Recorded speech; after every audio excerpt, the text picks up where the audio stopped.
여러분의 구독은 영상을 제작하는 데 큰 힘이 됩니다. 영상을 보시기 전에 구독과 좋아요 꼭 부탁드리겠습니다. 아울러 회원이 되시기를 원하시는 분들은 유튜브 채널 홈피 구독 옆에 있는 가입 버튼을 눌러주시기 바랍니다.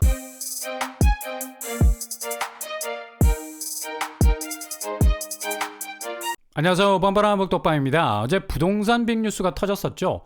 바로 중국 부동산 개발업체 헝다가 443조 원 부채를 감당하지 못하고 결국 처분 명령을 받았습니다. 액수로 보면 정말 천문학적인 규모인데, 이렇게 되면 앞으로 중국 부동산 위기가 수년간 이어질 수도 있겠고요. 한국도 지금 부동산 구조가 중국과 아주 유사하죠. 상당 부분 영향을 받을 가능성 높다고 봐야 됩니다. 이런 분위기 속에서 지금 가장 끙끙 앓는 사람들, 바로 상반기에 있는 돈, 없는 돈, 세상의 모든 자금을 끌어모아서 아파트를 마련한 사람들일 겁니다. 정말 올해는 집값이 완전히 새로운 상승 궤적으로 진입할 거라는 생각은 그대로 산산조각이 나버렸습니다.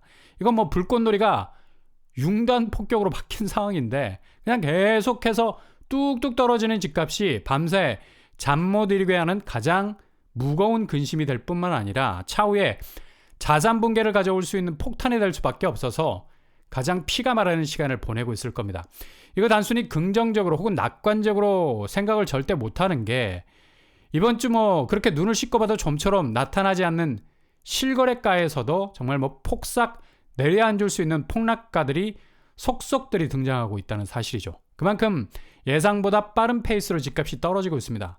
무슨 하늘의 유성이 스치듯이 지나가는데 순식간에 가격 태그가 한참 아래로 바뀌게 되죠. 이거 보면서 심리적으로 동요 안 되는 사람 없겠죠. 정말 이거 장난 아니네. 최종적으로 등기친 집이 서서히 불안해지기 시작을 하는 거고, 가뜩이나 금리 때문에 원금이자 내는 것도 그냥 계좌를 스쳐가는 순간적으로 액수가 삭제당하는 것처럼 느껴지는데, 쓸 수 있는 돈보다 이렇게 대출 이자로 나가는 원천징수액이 더 많아. 이렇게 무리하게 산 집이 갈수록 가치가 떨어지기 시작하니 그냥 앞길이 구말리 같은 자기 집이 너무 야속하게 느껴지게 되는 거죠. 야, 이건 뭘 위해 그동안 동서남북 아쉬운 소리 들어가면서 대출을 받은 건가? 집값이 탄탄하게 받쳐줄 수 있는 시세 경쟁력이 유일한 부채에 대한 부담을 덜어줄 수 있는 퇴로가 될 수 있었는데, 이마저도 그냥 자물쇠가 덜컥 걸려버렸습니다. 요즘 집값 떨어지는 소리가 얼마나 매일매일 가슴을 후벼 파는 송곳으로 찌르는 그런 아픔을 주게 될지는 이거 경험해보지 않으면 절대 모를 수 있는 일이 되는 거죠. 그러니 당연히 지표에서부터 이렇게 땅이 꺼지듯 한숨 소리가 들리는 듯도 한데, 바로 30대 이하 가구의 자산 대비 부채 비율이 거의 30%에 육박을 하고 있다는 겁니다. 전 연령 대비 17%라는 평균을 거의 2배 정도로 뛰어넘는 수준이죠. 개인 재무 건전성이 크게 악화가 되고 있고요. 그러니 당연히 빨리 집을 팔아버리고 전월세로 이동할 수밖에 없는 사단이 날 수밖에 없는 건데, 39세 이하 주택 보유 비율이 34%에서 31% 선으로 급격하게 떨어지고 있습니다. 이 사람들은 그나마 다행이죠. 극악으로 갈 수 있는 상황을 어느 정도 피했다고 볼 수가 있겠는데, 근데 문제는 여전히 버티고 있는 사람들, 끝까지 존버해서 이 난관을 뚫어보겠다는 층인데, 특히 같은 기간 30대 연체액은 1,500억에서 3,400억으로, 그리고 40대는 2,200억에서 4,700억 수준으로 2배씩 뛰고 있는 걸 볼 수가 있습니다. 그만큼 배보다 배꼽이 클 수밖에 없는 연체율 증가에서 영끌을 한 사람들 대략 430만, 450만 정도가 되는데, 지금 답이 없다는 거죠. 연체가 된다는 건 이러지도 저러지도 못하는 거의 난국에 빠져있는 시츄에이션인데, 이거 어떻게 해결을 해야 할 것인가에 대한 명확한 답이 없다는 겁니다. 다시 국가에서 산소호흡기 달아서 연체 기간 늘려주고 개인 파산, 회생 신청 받아주면서 그 빚을 그대로 갚아주는 악순환이 반복된다면 답이 없는 겁니다. 아마 워낙에 천문학적인 가계부채가 물려 있어서 예전처럼 정부에서도 이걸 만질 수 있는 여력이 모자랄 겁니다. 그냥 그렇게 파산각으로 갈 수밖에 없는 수준인데, 그러니 지금 2월이 최고의 삼각지점이 될 수가 있습니다. 무슨 말이냐? 연체를 극복하기 위해서 그냥 가격을 무작위로 던져야만 팔릴 수 있다는 생각. 동시에 이렇게까지 내가 낮은 가격으로 던지다가 나중에 집값이 다시 반등하면 그냥 그놈의 새가슴 때문에 오판했다는 자책이 들까봐 손에 등기친 집들고 뭐 벌벌벌 떨고 있는 거죠. 오늘 서울 매물량 보면 7만 6천 건으로 찍히고 있습니다. 대신 전월세는 거의 변동이 없죠. 근데 1월 말로 갈수록 집값 추이는 더 하락 추세로 돌변을 하게 될 거고, 그냥 집값 약세장이라는 보이지 않는 포위망이 계속해서 그 반경을 좁혀오는 일들이 벌어지게 될 겁니다. 이렇게 되면 갈수록 집값은 악화일로를 걷게 될 거고요. 기대만큼 매물을 걷어들인 효과는 나오지 않을 듯합니다. 지금 하락장은 단기 하락세가 아니라 장기 하락세, 그것도 아주 가파른 속도로 진행이 될 가능성이 높기 때문에 매물을 거둔다 해서 모든 게 해결되는 게 아니죠. 그냥 뭐 연명을 할 수 있는 기간만 늘리는 건데, 그동안 스스로가 갚아야 할 원금 이자는 갈수록 부담으로 다가올 겁니다. 이런 매매 시장의 분위기와 동시에 지금 분양 시장 분위기 보면 딱 이런 각이 나오고 있죠. 다음 달 2월에만 일반 분양 16,000가구가 쏟아져 나오게 됩니다. 작년 2월보다 5배가량 늘어난 규모인데 이달 1월과도 2배 정도 많은 물량이라 할 수 있죠. 이거 말이 됩니까? 특별한 핀셋 분양단지, 그러니까 사람들의 선호도가 높은 곳 제외하면 거의 뭐 그냥 죽어나가고 있는 상황이 지금 분양시장이죠. 지금 부동산 시장의 혼수 상태에 들어갈 조짐이 뻔한데 이렇게 많은 물량이 풀려 나온다는 건 결국 밑장이 깔려 있다는 얘기입니다. 올해 집값 추이가 거의 최악일 가능성 높기 때문이죠. 갈수록 분양시장은 말라갈 게 뻔하고, 아예 뭐 이참에 작년 12월에 이어서 올해 2월까지 사생결단으로 물량을 내놓고 완판이 되든 말든 선착순, 무순위로 무조건 돌려서 결판을 내자는 분위기죠. 그만큼 작년보다 올해 집값 사정이 더욱 악화될 가능성이 많기 때문에 이런 선택지에 무게를 두고 있는 겁니다. 건설사 움직임만 보면 뭐 앞으로 집값 추이를 추측해 볼 수 있는 거죠. 그리고 대부분 분양가는 고분양가 가격이 상한선을 훌쩍 넘어버리는 추세로 나오기 때문에 호불호가 많이 갈리게 될 거고요.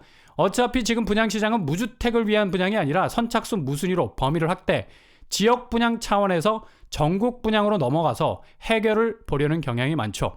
그렇게 높게 뽑아낸 금액도 분명 다주택자들 수요가 붙을 거라는 계산이 있기 때문입니다. 허그의 초기 분양률 동향을 보면 거의 뭐 서울 아파트 10채 중 2채만 팔리는 꼴로 20% 수준으로 초기 분양 수준은 확 내려와 있습니다. 이렇게 분양시장이 지금 매매시장의 미래를 고스란히 보여주고 있는 거예요. 근데 매매시장에서 매물을 인풋, 아웃풋 아무리 뭐 돌려가면서 들였다 내놨다 해도 실익이 전혀 없다는 얘기죠. 이제 뭐 매물 증가량 보고 사람들이 포인트 두지 않을 겁니다. 얼마나 떨어지고 있느냐, 그 가격선을 물고 이후에 다른 가격대가 어떻게 형성이 될 것인가에 대한 무게를 두기 때문에 그리 매물 증가량은 의미가 없어 보이고요. 서울 아파트 거래량만 보면 뭐 거의 소멸 수준, 아니 뭐 이건 뭐 거의 제로 수준 아닙니까? 서울 아파트 거래량을 보면 다음에 사야겠다고 딜레이 시키는 분위기가 엎친 데 덮친 격으로 나오기 때문에 거래량은 뭐 더욱 쪼그라들 가능성 높고요. 얼마나 거래량이 없으면 지난해 동월보다 30% 거래 건수가 줄어들었습니다. 그리고 전월세 거래량도 감소 추세 보이고 있고요. 이게 제일 무서운 거죠. 거래 숫자의 변화가 매일매일 뭔가 획기적으로 넘어가야 하는데 정말 얼어붙었다 말해도 될 수준으로 거래량이 훅 떨어져 있습니다. 이렇게 되면 그냥 가격 수준은 하염없는 벼랑 끝, 아니 추락하는 건 날개가 있다고 하는데 아파트 거래량은 추락하는데 뭐 받쳐주는 게 없어. 아마 이 부분도 지금 집을 팔지 말지 갈등을 때리는 분들에게는 가장 큰 부담이 될 것으로 보입니다. 지금 가장 선수들이 많다고 하는 강남 상구 보세요. 강남구 거래가 정상적으로 진행되던 해보다 거의 뭐 2배 정도 뒤떨어져 있죠. 지금 선수들도 이렇게 못 팔고 있습니다. 그러니 당연히 집값이 떡락을 하게 되는 거죠. 이런 와중에 오늘 강남권 아파트 헬리오시티가 고점 대비 4억이나 하락하는 추세가 떴습니다. 4억 3천 하락, 고점 20억 대비 16억 선에 거래가 됐고요. 집값 풍향계 역할을 하는 헬리오시티의 궤적이 어떻게 바뀔지는 포인트가 될 것으로 보입니다. 이런 움직임은 비강남권에 지대한 영향을 미치게 될 거고요. 그리고 비강남권 중에 노원구, 투기 수요가 많았는데 빨리 팔고 나가야 하니 여기는 그냥 가격을 막 던져도 내상이 적으니까 반토막이 소형평수 그리고 중형평수로 이어지면서 터지고 있는 상황인데 전달 거래량도 역대급으로 줄었고요. 1월은 70여 건이 신고가 됐습니다. 사정이 이런데 끝까지 스스로가 생각하는 가격 태그 바꿀 생각이 없다는 건 글쎄요, 무조건 뭐 본인 판단으로 가셔야 하는데 상당한 리스크가 올 수 있는 가능성이 있습니다. 동서남북 어디를 둘러봐도 이렇게 모든 지표는 깜빡깜빡 비상등을 켜고 있는 상황입니다. 그러니 버티는 매도자가 많을수록 기다리는 매수자는 더욱 개이득이 될 가능성 높고요. 50% 이상 떨어질 수 있는 집값 충분히 기다릴 수 있는 유리한 고지를 선점하고 있기 때문에 갈수록 초조해질 수밖에 없는 사람들이 바로 매도자죠. 집값 자체가 견조하게 버텨내질 못하는 분위기를 이용하는 거라 할 수가 있겠습니다. 쉽게 이런 가격대로 충분히 떨어질 수 있는 혹한기가 찾아오고 있기 때문이죠. 지금 당장 이문 휘경 뉴타운에서도 분양가와 주변 시세가 3억 차이로 벌어지고 있는 기현상 일어나고 있습니다. 이문 삼성 레미안 1차가 고점 8억 4천 대비 6억 8천에 거래가 됐죠. 근데 이문 아이파크자는 12억에 분양이 됐고요.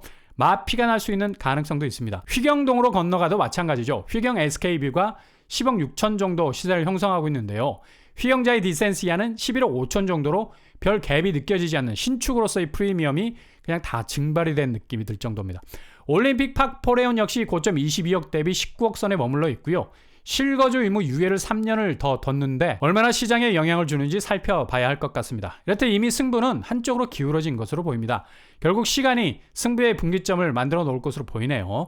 얼마나 인내하느냐가 결국 얼마나 진입장벽이 낮은 곳으로 선택지를 둘 수 있는가로 결판이 날 것 같습니다. 마지막으로 설 연휴 전에 서울에서만 10채 정도의 무순위 줍줍으로 나올 것으로 보입니다. 바로 흑석자이 5채, 보라매 SK뷰 5채 각각 나올 것으로 보이는데요. 시세는 14억, 가격은 6억 정도 수준이 될 것으로 보입니다.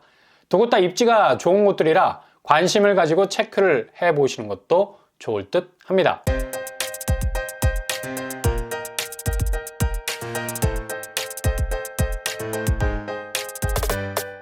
오늘의 부동산 캐릭터처, 지금 가장 애를 끌고 있는 분들은 아마도 상반기 자금을 위험수위 선상에 갖다 놓고 집을 산 사람들인데 상당 부분 집값 하락세가 위험할 정도로 흔들리고 있죠. 최근에 분양을 하거나 입주한 곳들도 거의 프리미엄이 다 사라지고 있는 상황입니다. 그러니 앞으로 추이는 가장 뚜렷한 양상으로 전개가 될 것으로 보이고요. 집값의 공식 지표도 하락세 체감도는 더 심각해질 것으로 전망이 됩니다. 어떤 방법도 이걸 피해갈 우회로는 보이지 않을 것 같네요.